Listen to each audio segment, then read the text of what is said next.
สวัสดีค่ะชวนทำขนมนมเนยง่ายๆกับ Easy Food by ชยาค่ะคลิปนี้มาชวนทำบราวนี่ค่ะสูตรบราวนี่เนื้อนุ่มหนึบใส่ในถ้วยขันข้าวขนาด8เซนวิธีทำไม่ยุ่งยากทานแล้วรับรองติดใจค่ะเราไปดูวิธีทำกันเลยเริ่มจากการตุ๋นช็อกโกแลตและเนยให้เข้ากันค่ะแจ็คใช้ช็อกโกแลตคอมเพลของทิวลิปและเนยจืดตุ๋นจนกระทั่งเนยและช็อกโกแลตละลายเข้ากันดีตุ๋นบนหม้อน้ำร้อนจากนั้นใส่ผงโกโก้และเติมผงกาแฟลงไปค่ะจากนั้นคนให้เข้ากันจนกระทั่งส่วนผสมละลายเข้ากันดีเสร็จแล้วก็ยกลงจากหม้อแล้วก็พักเขาไว้ให้เย็นค่ะเมื่อช็อกโกแลตเย็นแล้วเราก็มาตีส่วนผสมค่ะใส่ไข่ลงไปในชามผสม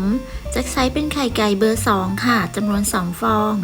จากนั้นใส่กลิ่นวานิลลาและเกลือตามด้วยน้ำตาลทรายใช้เป็นน้ำตาลทรายละเอียดสำหรับทำเบเกอรี่หรือน้ำตาลทรายป่นค่ะ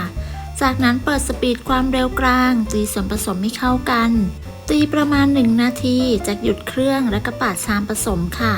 ปาดน้ำตาลที่เกาะอยู่ด้านข้างลงมาจากนั้นค่ะจะนำไปวางบนหม้อที่น้ำยังร้อนอยู่จากนั้นก็ตีส่วนผสมต่อในขณะที่วางชามบนหม้อน้ำร้อนวิธีนี้จะช่วยทำให้น้ำตาลทรายละลายได้ดีค่ะตีจนกระทั่งส่วนผสมขึ้นฟูและน้ำตาลทรายละลายหมดส่วนผสมจะมีลักษณะเป็นครีมและมีสีอ่อนลงทดสอบโดยการใช้นิ้วจิ้มลงไปถ้าไม่มีเศษน้ำตาลติดมาก็ใช้ได้แล้วค่ะต่อไปก็ให้ใส่ส่วนผสมของช็อกโกแลตและเนยที่เราละลายไว้จากนั้นก็ตีส่วนผสมให้เข้ากันค่ะใช้ความเร็วระดับปานกลางตีแค่ให้พอส่วนผสมเข้ากันจากนั้นก็หยุดเครื่องและปาดชามผสมค่ะต่อไปเราจะใส่แป้งและเบกกิ้งโซดาค่ะร่อนแป้งและเบกกิ้งโซดาลงไปในชามส่วนผสมค่ะร่อนแป้งลงไปจนกระทั่งหมดผงแป้ง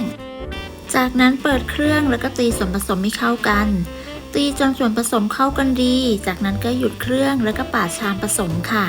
อาจจะยังมีแป้งที่ติดอยู่ด้านข้างก็ให้เราปาดแล้วก็คนผสมให้เข้ากันค่ะเมื่อส่วนผสมเข้ากันดีแล้วต่อไปเราก็นำส่วนผสมที่ได้ไปใส่ถ้วยที่เราเตรียมไว้ค่ะจะใช้เป็นถ้วยขันข้าวขนาด8เซนวางด้วยกระดาษเบอร์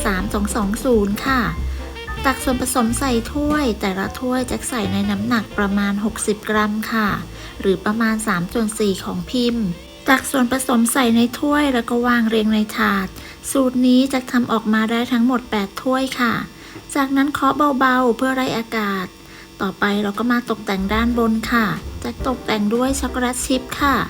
และอัลมอนด์สไลซ์เพื่อนๆสามารถเลือกตกแต่งได้ตามที่ตัวเองต้องการเลยนะคะตกแต่งหน้าบราวนี่เสร็จแล้วเดี๋ยวเรานำเข้าอบกันเลยค่ะอบที่อุณหภูมิ150องศาใช้ไฟบนล่างไม่เปิดพัดลมจัดวางไว้ชั้นล่างของเตาอบค่ะใช้เวลาอยู่ที่ประมาณ25นาทีเมื่อครบเวลาก็นำออกจากเตาลองเช็คสุกด้วยการใช้ไม้จิ้มลงไปจะเห็นว่ามีเศษเค้กติดออกมาถ้าปั้นได้เป็นก้อนกลมแบบนี้ก็ถือว่าใช้ได้แล้วค่ะจากนั้นจะนำบราวนี่ออกจากพิมพ์แล้วก็พักเขาไว้ให้เย็นค่ะบราวนี่สูตรนี้เนื้อนุ่มหนึบรสชาติหอมอร่อยหวานน้อยทำง่ายทานง่ายและขายสะดวกค่ะหากทำทานเองทานไม่หมดก็สามารถแช่ตู้เย็นไว้ได้ค่ะยิ่งแช่เย็นเนื้อก็จะนุ่มหนึบอร่อยยิ่งขึ้นเลยค่ะขอบคุณสำหรับการติดตามรับชมคลิปนี้นะคะแล้วกลับมาพบกันใหม่ในคลิปหน้านะคะสวัสดีค่ะ